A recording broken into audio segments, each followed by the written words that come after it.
Do you ever pause mid-sentence, searching for a fancy word? That's the fluency killer. Jake, you just did it. You said the view was scenic, but you weren't sure.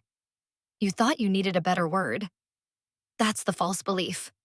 More vocabulary equals better speaking. But the pause broke your flow. What you need is a quick rephrase.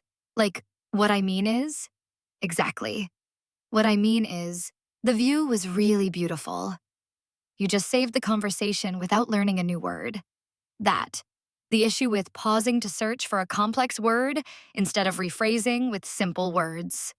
It breaks the flow of conversation and makes the speaker seem unsure, even if the word is correct.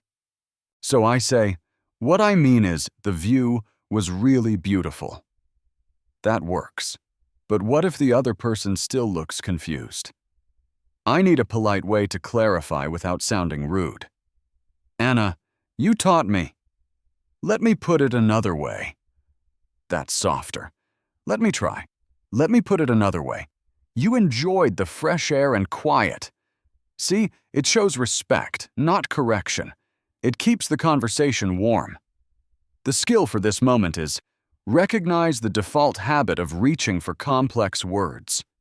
Use what I mean is as the first complete version. Anna paused to search for a fancy word, showing the common mistake. Basic is fine if it keeps the conversation going. You can rephrase instead of searching.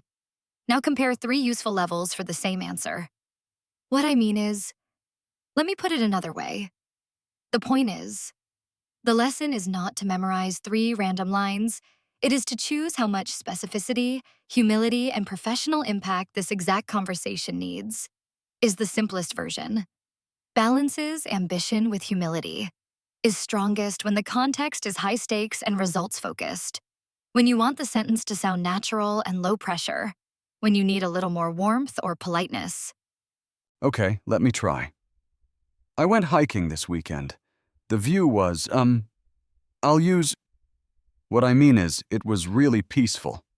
And then, the point is, I enjoyed being outside. That felt smooth. But Anna, I noticed something about pronunciation. You said what I mean is sounds like what I mean is in fast speech. That's important for listening. Can you demonstrate? Keep the example tied to this scene. Anna gives Jake a phrase ladder so the answer can become warmer and more professional. Say, what I mean is it was really nice. And then give one piece of evidence. Anna tried, what I mean is, now Jake adds a polite alternative. Sure. What I mean is, it's quick and connected. Also, let me put it another way, often reduces to, let me put it another way. Now let's add a pressure twist. Imagine you're in a work meeting and your boss says, I'm not sure I follow. You need to rephrase fast. Use the point is to summarize, or let me put it another way to clarify. Which one would you choose? Listening and pronunciation cue. Notice how what I mean is often pronounced quickly as what I mean is in natural speech. I'd use let me put it another way to stay polite. But Anna, the real insight is that I used to think I needed more words. Now I realize it's about using the words I already have faster. The point is, fluency is not about vocabulary size. It's about how quickly you can rephrase. So today, I'll challenge myself. Use one phrase be like what I mean is 3 times in real conversations. That's it. The weak line was, I need more words.